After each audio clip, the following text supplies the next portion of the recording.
SD Lubang 02 yang tingkat tinggi yaitu adalah UPB kita PPD, sedangkan yang tingkat rendah adalah Ibu Novi SPD.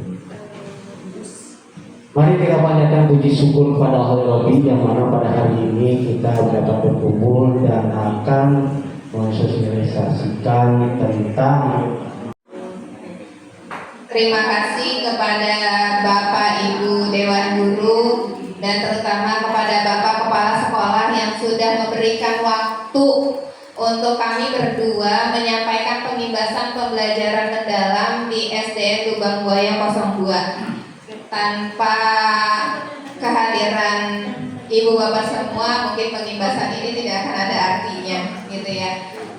Dan kami ditunjuk untuk mewakili guru-guru di SDN Lubang Buaya 02 untuk mempelajari ini bukan kurikulum ya, namanya teknik pembelajaran mendalam. Jadi kurikulum kita tetap kurikulum merdeka, tapi dengan pembelajaran yang mendalam, dan mudah-mudahan nanti anak didik yang ada di hadapan kita itu lebih baik lagi dari generasi yang sekarang dan menjadi generasi emas di tahun 2045. Nah, untuk mencapai itu pasti yang dimulai untuk dirubah itu adalah gurunya. Kita ke slide kedua ya Bu Novi. Nah, bagaimana untuk mengubah Indonesia? Emang dimulai dari pendidikan sebenarnya, bukan dengan dimulai dengan pendidikan gitu ya. Ketika pendidikan ini bagus, maka Indonesia emas itu insya Allah akan terwujud gitu ya. Dan untuk merubah anak-anak kita itu dirubah gurunya dulu. Nah, merubah gurunya bukan merubah fisiknya gitu ya, dari yang tadinya tidak glowing menjadi glowing dan sebagainya, tapi dirubah mindsetnya. Ya, ketika mindset kita masih mindset yang dulu, maka pembaharuan apapun yang dikeluarkan oleh Kementerian Pendidikan itu tidak akan mengena sama kita, dan akhirnya nanti berimbas ke anak didik kita. Ya gitu-gitu aja. Jadi di kementerian yang sekarang itu benar ya, merubah mindset gurunya dulu. Mau berubah nggak gurunya? Ketika gurunya nggak mau berubah, maka anaknya juga akan begitu-begitu aja. Tapi ketika gurunya sudah berubah, maka insya Allah anak didiknya pun akan ikut berubah. Nah, ini yang pertama adalah mengenal PPT dan PPB. Ada yang sudah pernah mendengar Bapak Ibu? Kemarin. Ya, Bu Fi sudah kemarin. Teman-teman yang lain ada yang sudah lihat TikTok mungkin? Ada ya. Iya. Apa Pak PPT itu Pak? Mencari para pencari Tuhan. Ya betul juga sih, para pencari Tuhan, tapi tidak di sini ya. Bukan. Ada yang tahu lagi selain PPT menurut Pak Takir, para pencari Tuhan? Pak Fahmi langsung scroll TikToknya. Apa sih PPT ya? Apa PPT Bu Pak? Pengembangan pembelajaran teknologi. Oke, yang lain. Bu Fi katanya kemarin udah tahu. Apa Bu Fi? Pola pemikiran tetap. Kan tadi udah dikasih clue-nya. Kita mau merubah mindset kita. Jadi P-nya itu bukan pembelajaran tapi pemikiran. Ya, pola pemikiran tetap. Dan PPB itu berarti pola pemikiran, B-nya bertumbuh. Ya. Oke. Gitu ya. Nah, katanya ini apa? Kunci pribadi terus berkembang. Ayo kita ulangi, PPT itu apa? Pola pemikiran tetap. PPB pola pemikiran bertumbuh. Bagus yang mana? Bertumbuh. Ya, nanti coba kita lihat slide selanjutnya. Ya.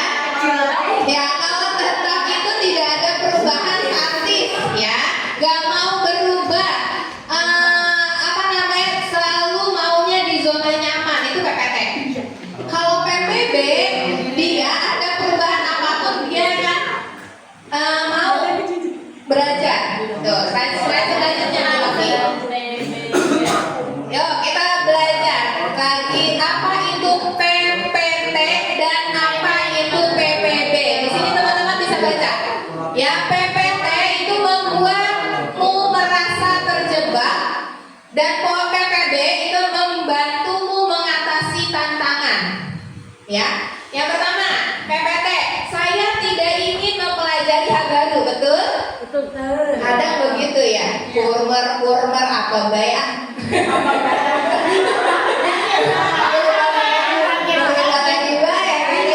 Ganti menteri, ganti kurikulum gitu ya. Nah itu tidak ingin mempelajari hal baru kalau kita masih PPT. Tapi kalau sudah PPB, apa katanya di sini? Saya senang mempelajari sesuatu yang baru. Oke? Siap ya? Nanti materi yang lebih mendalam lagi di Bu Novi lebih semangat pastinya. Setelah tahu, oh iya ada. Iya, tetap semangat sampai akhir ya. Karena kita insya Allah dari PPT menuju PPB.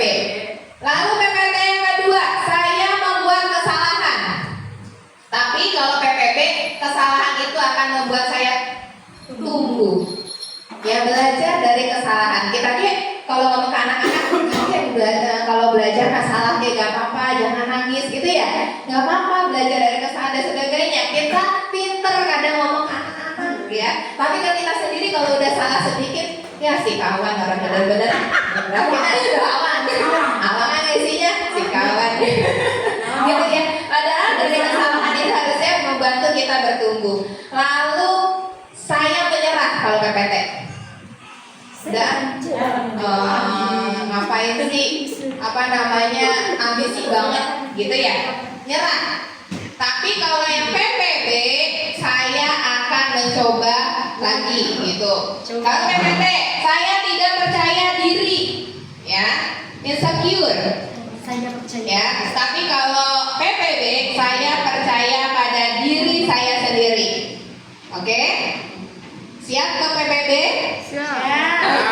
Siap? Gas. Ya, gas ya Bu Siva. Banyak. Yuk, ubah pola pikir. Lanjutkan ya. Yuk, ubah pola pikir kita ya. Karena tadi kalau kitanya gurunya nggak berubah, maka anak yang di depan kita juga susah untuk kita rubah ya. Jadi dari bapak ibu gurunya dulu. Dulu saya tidak bisa, kalau sekarang saya belum bisa, tapi saya mau belajar. Kalau dulu kita bilangnya saya gagal, berarti saya tidak mampu. Tapi sekarang harusnya saya gagal, tapi sedang belajar untuk tumbuh dari proses ini. Lalu kalau dulu mungkin pola kita saya harus menyenangkan semua orang, tapi sekarang tidak semua orang harus suka saya. Yang penting saya jujur kepada diri sendiri, punya integritas. Ya, selama apa yang kita lakukan itu baik, percaya aja pada diri sendiri. Kecuali kita yang kita jalani itu salah, ya jangan diteruskan kalau begitu ya. Dulu saya selalu merasa kurang dibandingkan orang lain, tapi seharusnya sekarang saya belajar menghargai proses dan pencapaian kecil diri sendiri. Kalau kata teman saya, nggak apa-apa, kita tuh istilahnya sambil ngerangkak, tapi nanti kan ujungnya sampai gitu, daripada kita diem aja nggak ngapa-ngapain, nggak nyampe-nyampe tujuan itu.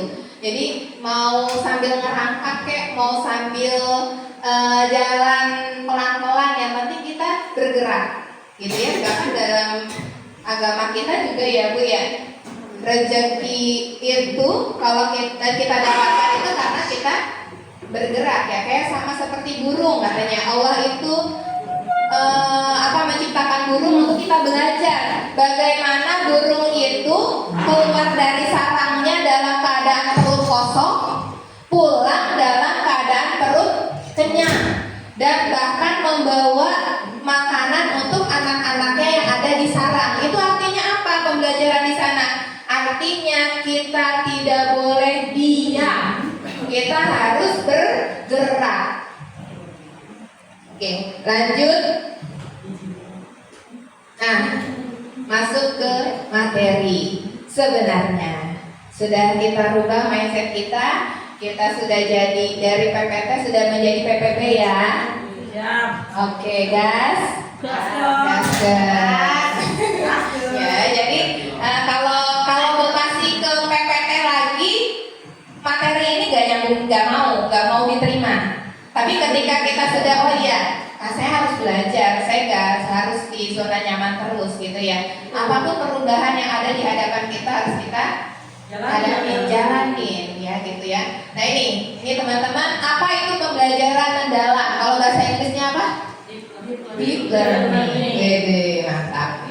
Ya, deep learning ya. Pembelajaran mendalam itu merupakan pendekatan yang memuliakan dengan menekankan pada penciptaan suasana belajar dan proses pembelajaran berkesadaran. Tuh anak-anak tuh sadar belajar, bermakna dan menggembirakan melalui olah pikir, olah hati, olah rasa, dan olahraga secara holistik dan terpadu. Tuh, ya. Jadi bukan pikirnya doang, bukan kognitifnya doang, tapi hatinya kita sentuh, rasanya dan raganya kita sentuh semuanya. Biar nanti dia belajar berkesadaran, bermakna, menggembirakan, gitu ya. BBM dan joyful mining ya, meaningful ya, gitu.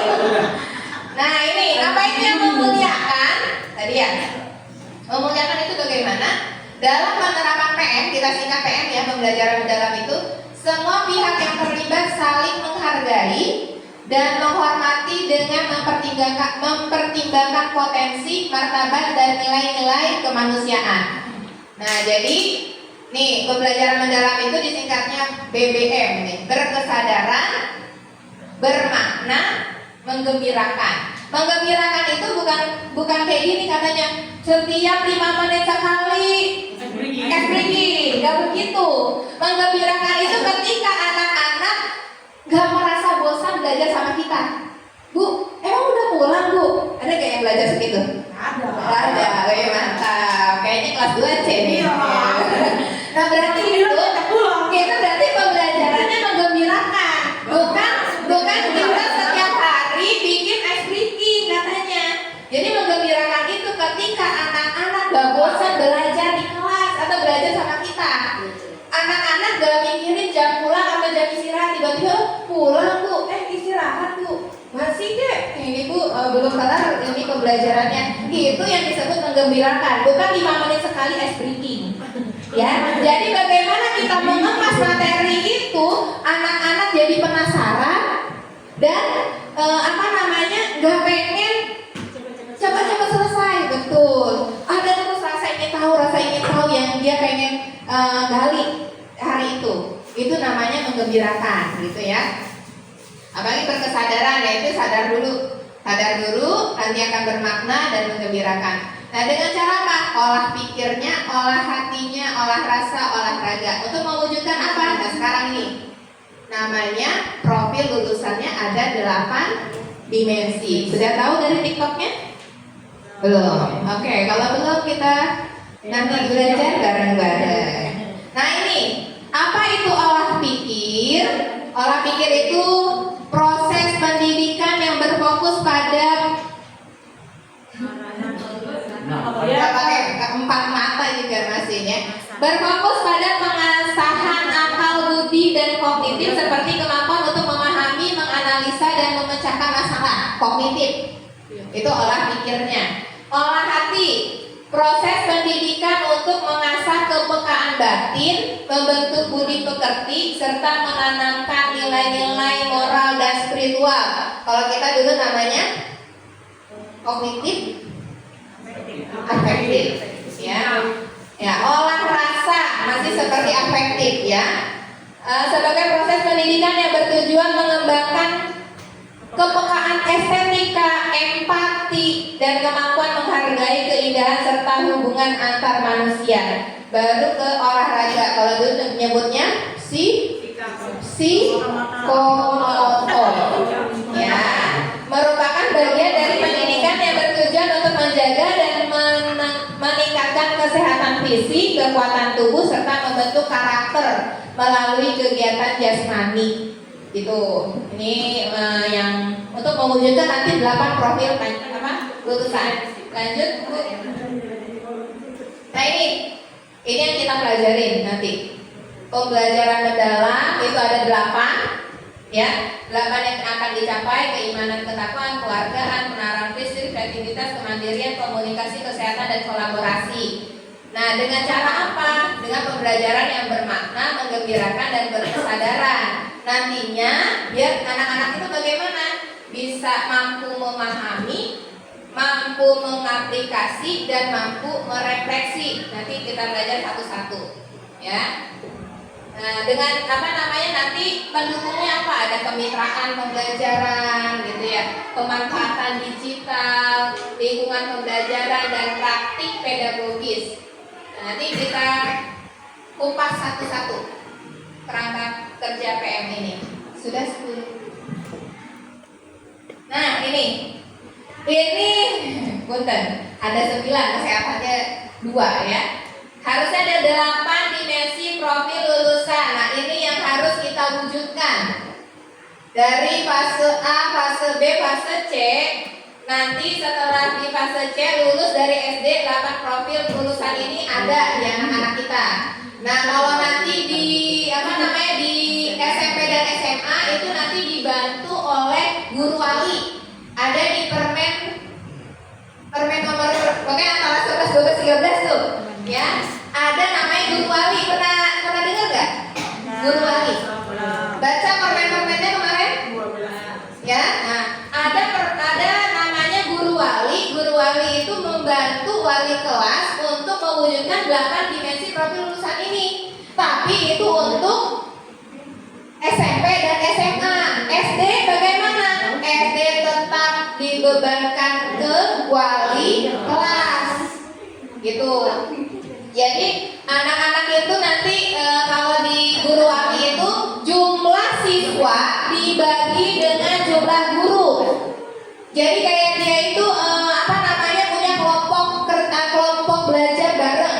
Di situ belajar, bisa curhat, bisa apa aja di sana dengan guru walinya. Jadi guru wali itu menjadi orang tua dia di sekolah.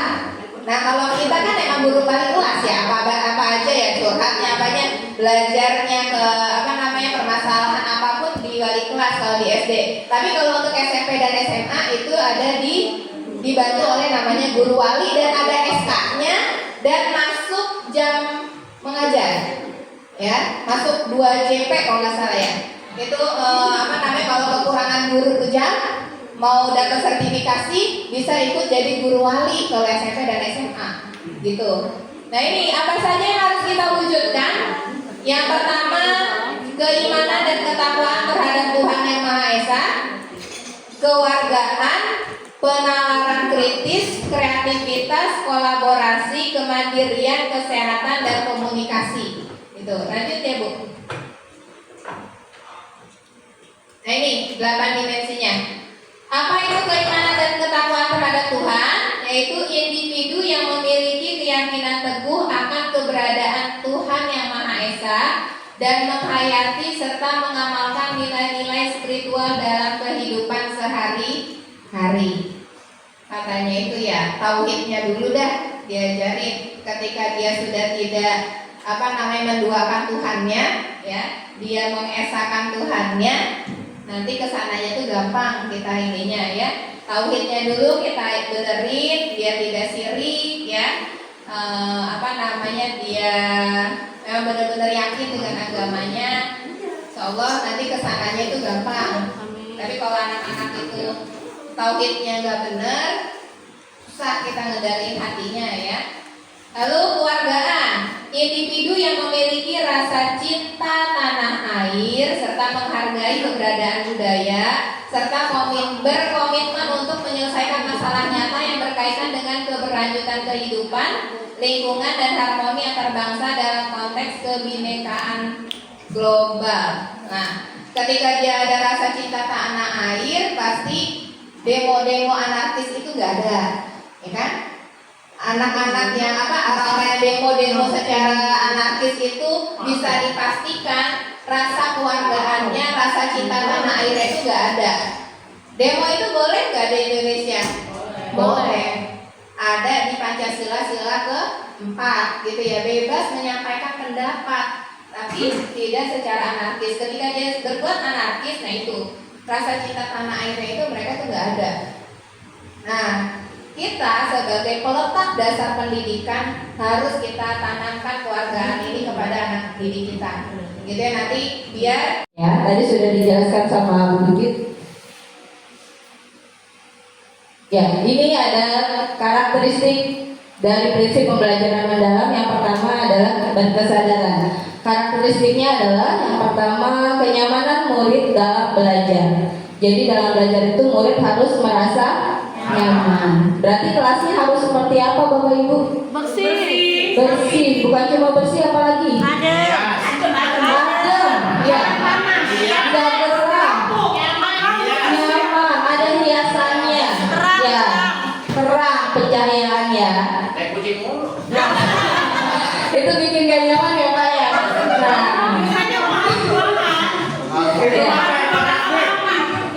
Kemarin kan Bu Pipit. itu namanya klepot. Ya, contoh pelaksanaan dari kenyamanan ini adalah memberikan pertanyaan tematik yang memacu keingintahuan peserta didik. Jadi sebelum belajar kita juga harus memberikan pertanyaan untuk memancing sejauh mana pengetahuan siswa. Ya. Yang kedua, kesadaran terhadap proses berpikir. Ya, dan bukan cuma gurunya tapi juga dari siswanya tadi. Oke, lanjut kesempatan murid untuk menentukan pilihan. Contoh pelaksananya memastikan murid mengetahui apa yang ingin dicapai. Seperti misalnya cita-citanya apa? Ini jadi guru misalnya. Ada ya dari murid kita yang ingin jadi guru. Kemarin kita lihat waktu pawai dia menggunakan seragam guru. Nah, bagaimana agar si anak ini bisa mencapai cita-citanya? Nah, itu kita berikan pola pikir agar dia tetap berkembang. Lalu keterlibatan murid mengembangkan strategi belajar. Contoh pelaksananya adalah menunjukkan kebermanfaatan dari hasil belajar murid. Jadi hasil belajarnya harus bermanfaat, bukan hanya untuk dirinya sendiri, tetapi juga bisa manfaat untuk orang lain. Keterbukaan terhadap perspektif. Contoh pelaksananya melaksanakan pembelajaran yang interaktif. Jadi kalau belajar interaktif itu artinya kelas itu hidup ya. Ada kedua belah pihak saling berinteraksi. Betul sekali. Kita lanjut prinsip pembelajaran yang bermakna. Karakteristiknya adalah relevan dalam kehidupan nyata. Contoh pelaksananya adalah mengembangkan pembelajaran yang sesuai dengan permasalahan sehari-hari. Ya, jadi kalau bermakna itu kita bisa lihat dalam kehidupan sehari-hari contohnya apa aja. Ya, banyak sekali dalam kehidupan nyata yang bisa kita terapkan. Misalnya kalau dari pelajaran agama, apa Pak? Sholat. Ya, bagaimana kita menerapkan sholat itu dalam kehidupan sehari-hari yang harus kita jalani. Ya, kalau pelajaran matematika, contohnya apa? Ya, berhitung. Bisa dari jajan, ya, bisa dari menghitung apa yang dia dapatkan. Ya, misalnya beli permen 1.000, dapatnya berapa? Nah, kalau dia tidak bisa berhitung, bagaimana jadinya? Ya, kembaliannya berapa?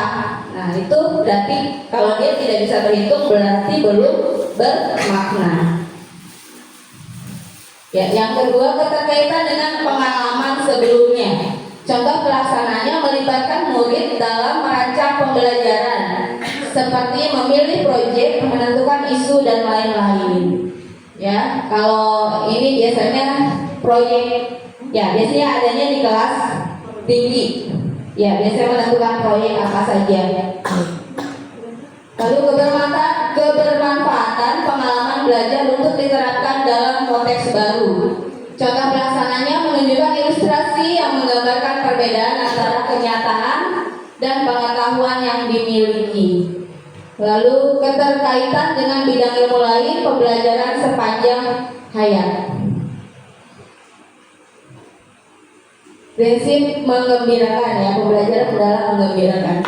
Karakteristiknya Lingkungan pembelajaran yang interaktif, contoh pelaksananya guru sebagai fasilitator pembelajaran.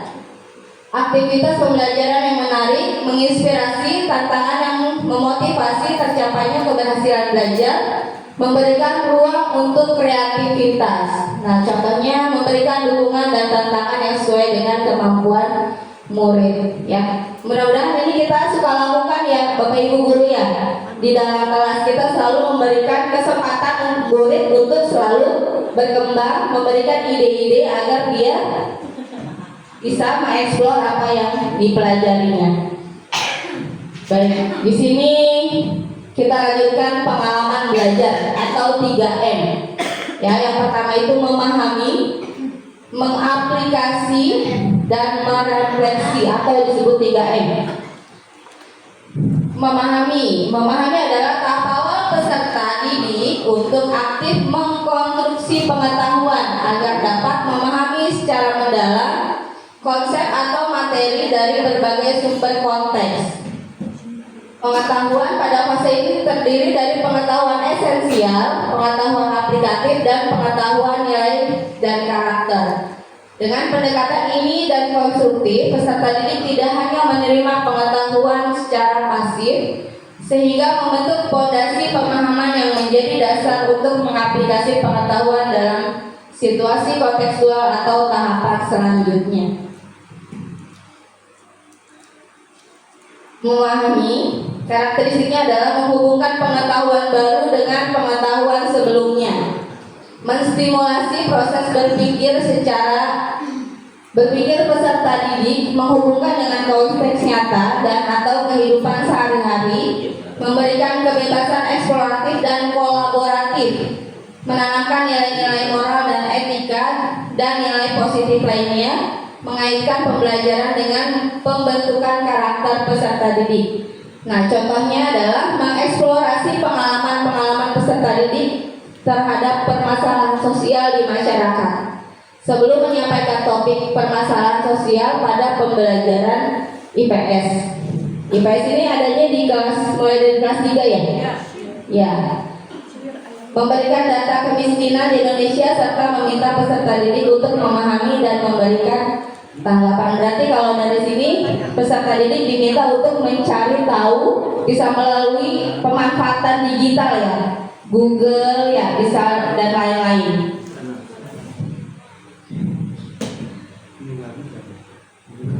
Lalu mengaplikasi pengalaman belajar yang menunjukkan aktivitas peserta didik, mengaplikasi pengetahuan dalam kehidupan secara kontekstual. Pengetahuan yang diperoleh peserta didik pada tahapan memahami diaplikasikan sebagai proses perluasan pengetahuan. Peserta didik mampu menghubungkan ide-ide, menganalisis, membangun solusi kreatif dan inovatif dalam pemecahan masalah konkret yang hasilnya dapat berupa produk atau kinerja peserta didik. Nah, aplikasi ini berarti biasanya siswa diberikan tugas untuk membuat proyek. Ya, biasanya juga di kelas 4, 5, dan 6 ya sudah mulai untuk membuat proyek-proyek. Ya, karakteristik dari mengaplikasi ini, yang pertama menghubungkan konsep baru dengan pengetahuan sebelumnya, menerapkan pengetahuan ke dalam situasi nyata atau bidang lain, mengembangkan pemahaman dengan eksplorasi lebih lanjut, berpikir kritis, menghitung keuntungan bisnis, atau menentukan titik impas dalam penjualan produk. Nah, berarti di sini ada maknanya ya Bu ya. Ada pembelajaran bermaknanya sebagai bentuk pengetahuan apa yang sudah dipelajarinya.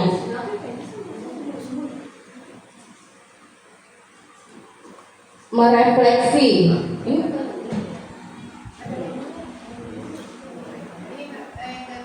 Ini mengevaluasi yang memaknai proses serta hasil dari tindakan atau praktik nyata yang telah mereka lakukan. Nah, jadi dari tahap-tahap tadi ada memahami, ya itu terakhir adalah merefleksi. Merefleksi sebagai bahan acuan kita. Nah, karakteristik dari merefleksi ini adalah memotivasi diri sendiri untuk terus belajar bagaimana caranya belajar. Jadi kalau ada kekurangan kita dari pelajaran-pelajaran sebelumnya, kita bisa tambahkan di materi yang selanjutnya. Itu apabila nilai anak masih jelek, berarti kita harus merefleksi bagaimana caranya biar ini lebih meningkat. Berarti metode pembelajaran kita